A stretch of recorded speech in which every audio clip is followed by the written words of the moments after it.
Mga kababayan nating seniors, kung kayo ay 65 pataas, tigilan niyo muna ang ginagawa ninyo at makinig kayo dito dahil maraming mga balitang kumakalat tungkol sa Christmas bonus na seasoned para sa mga seniors ngayong Pasko. At kailangan nating linawin kung ano ba talaga ang totoo at kung magkano ba talaga ang makukuha ninyo. Alam ko nakita nyo na siguro sa Facebook, sa text messages o narinig nyo sa kapitbahay na may malaking bonus daw na darating sa mga seniors ngayong holiday season. May mga nagsasabi pa na hanggang 6,000 daw ang matatanggap ng bawat senior citizen. Pero mga kapatid, bilang isang taong nag-aalaga rin sa aking mga magulang na senior citizens, nais kong sabihin sa inyo ng diretso at totoo kung ano ba talaga ang pwede ninyong asahan mula sa gobyerno ngayong Pasko. Hindi ko kayo bibigyan ng pag-asa na walang katotohanan dahil ayoko na masaktan kayo o madismaya sa huli. Kaya makinig kayo ng mabuti dahil ang mga susunod kong sasabihin ay based sa aktwal na batas, sa official announcements ng SSS at GSIS at hindi sa mga rumors lang na kumakalat sa social media. Importante ito dahil ayokong maloko kayo o umasa kayo sa wala. Pero gusto ko ring siguruhing alam ninyo lahat ng benefits na talagang entitled kayo. Yung mga pera na dapat nasa bulsa ninyo ngayong Pasko, pero baka hindi nyo alam na meron pala. Una sa lahat, let me be completely honest with you. Walang 6 na P1,000 on Christmas bonus na inihanda ang gobyerno para sa lahat ng seniors ngayong taon. Wala po iyan sa batas, wala sa SSS, wala sa GSIS, at wala rin sa Department of Social Welfare and Development. Kung may nagsabi sa inyo na may ganyang amount, malamang na fake news iyan o mali ang pagkakaintindi, pero huwag kayong malungkot dahil may mga legitimate na Christmas benefits pa rin kayong matatanggap. At kung titingnan ninyo ng maigi at isasama ninyo lahat, pwede pa rin kayong makakuha ng malaking halaga. Basta alam ninyo kung paano at saan kukuha. Kaya ngayong video na ito, tutulungan ko kayong maintindihan kung ano-ano ba ang talagang available, magkano, kailan kayo makakakuha at paano para hindi kayo mapag-iwanan. Magsimula tayo sa pinakamalaking benefit na na-release na this December at ito ay ang 13th month pension mula sa SSS. Kung kayo ay SSS pensioner, ibig sabihin retired na kayo, survivor pensioner kayo, o may total disability pension, entitled kayo sa additional 1 month's worth ng inyong regular pension tuwing December. Halimbawa, kung ang regular monthly pension ninyo ay PH1,000, matatanggap ninyo ang another 1,000 ngayong December bilang inyong 13th month pension. Kung PH naman ang monthly pension ninyo, another PH1,000 din ang matatanggap ninyo. Ito ay automatic, walang application na kailangan at na-credit na yan sa bank account ninyo o sa payment method na nakaset up sa SSS records ninyo. Based sa latest announcement ng SSS, nagsimula na po ang pag-release ng 13th month pension nitong December 2 para sa mga pensioners na ang date of contingency ay 1 to 15th day of the month.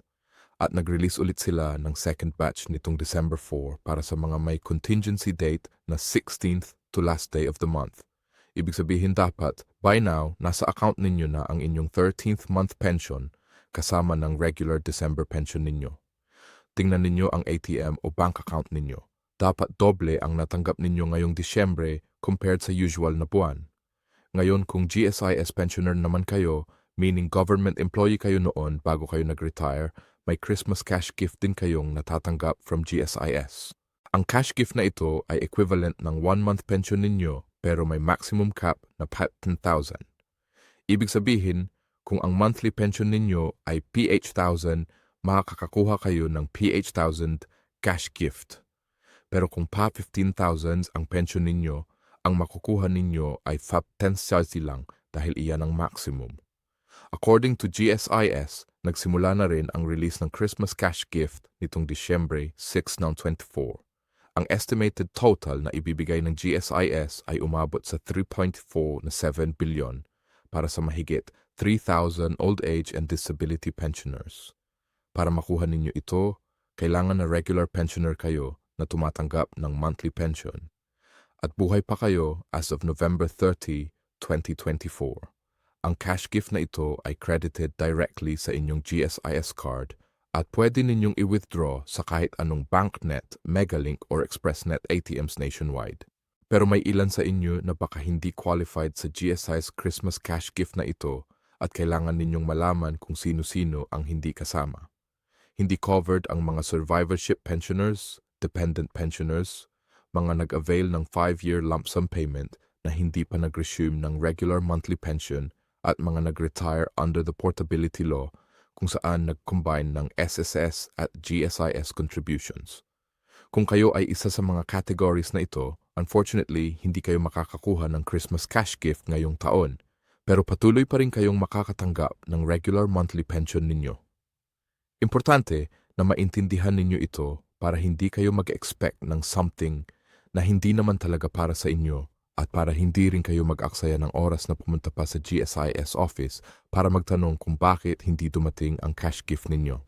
Ngayon, may isa pang benefit na hindi gaano kilala ng maraming seniors pero napaka-importante at ito ay ang Senior Citizens Cash Gift under the Amended Centenarians Act.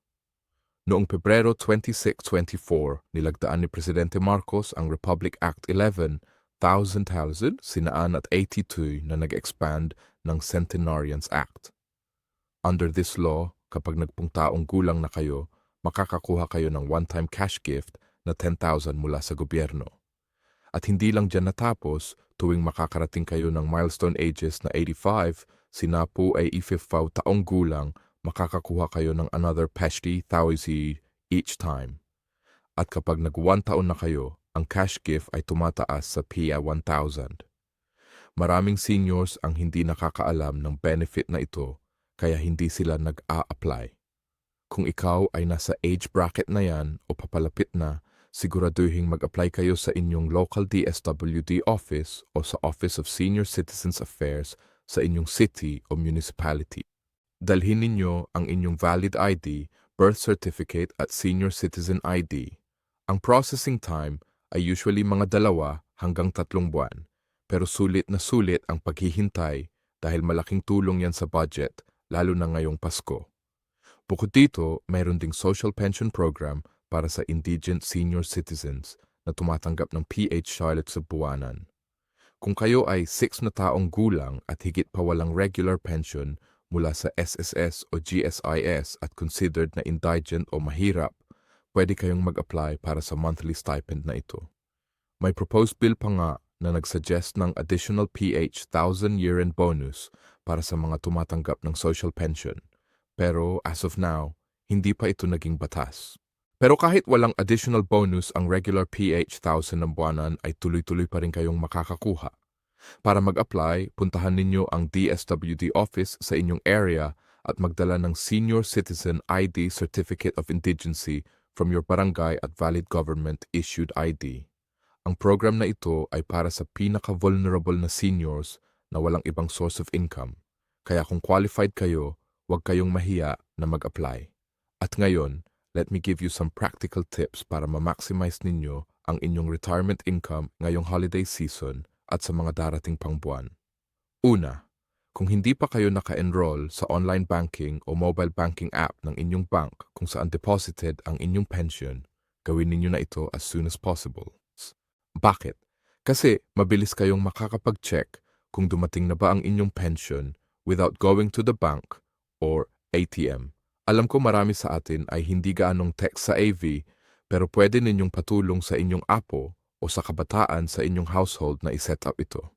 Segundo, always keep your contact information updated sa SSS o GSIS. Kapag nagpalit kayo ng address, phone number o bank account, i-report ninyo agad. Maraming seniors ang na-miss ang kanilang benefits dahil outdated ang records nila at ang hirap i-claim ang nakaraang months kapag ganyan. Pangatlo, every year dapat kayong mag-comply sa Annual Pensioners Information Revalidation or APIR. Ito ay isang requirement ng GSIS para ma-verify na buhay pa kayo at tuloy-tuloy ang inyong pensyon. Kung hindi kayo mag-comply, pwedeng masuspend ang inyong monthly pension at hindi kayo makakakuha ng Christmas cash gift. Ang APIR ay simple lang. Pwede kayong mag-submit online through GSIS website o pumunta sa GSIS office. Huwag kayong palampasin nito. Pangapat, be careful with your ATM card and PIN number. Maraming scammers ngayong Pasko na nagtatarget ng seniors. Huwag kayong magbigay ng inyong PIN sa kahit sino even kung nagsasabing taga-SSS o taga-GSIS sila. Walang legitimate na government employee na hihingi ng inyong PIN. Kung may tumatawag sa inyo na nagsasabing may additional bonus kayo pero kailangan ng processing fee o ATM details, scam yan. I-report ninyo agad sa pulisya o sa SSS GSI's hotline at panglima. Kung may tanong kayo o may problema sa inyong pensyon, huwag kayong mag-atubiling tumawag sa customer service. Ang SSS hotline ay si hanggang 55 at ang GSIS hotline ay 47. Mas mabuti nang magtanong at siguruhing tama kaysa naman mag-assume at mawalan kayo ng benefits na deserve ninyo. Sa pagtatapos mga kababayan nating senior citizens, alam kong nakakadismaya na walang libongo na malaking bonus na gaya ng sabi ng title ng video na ito. Pero, ang totoo, may mga legitimate benefits pa rin kayong natatanggap mula sa gobyerno. Ang 13th month pension from SSS, ang Christmas cash gift from GSIS na hanggang pa 1,000 pounds, at ang milestone cash gifts under the Senior Citizens Act. Kung isasama-sama ninyo ang lahat ng ito, depende sa inyong situation, pwede kayong makakuha ng malaking halaga rin. Ang importante ay alam ninyo kung ano ang totoong benefits ninyo. Alam ninyo kung paano i-claim at hindi kayo naloloko ng fake news o scammers. Ngayong Pasko, unahin ninyo ang inyong kalusugan at kasiyahan kasama ang pamilya. Ang pera ay tulong, pero ang pagiging masaya at malusog ay priceless. Maraming salamat sa pakikinig at Merry Christmas sa inyong lahat. Huwag kalimutang mag-subscribe, mag-like at mag-share ng video na ito para mas maraming seniors ang makakaalam ng tamang impormasyon. Ingat lagi at God bless. M1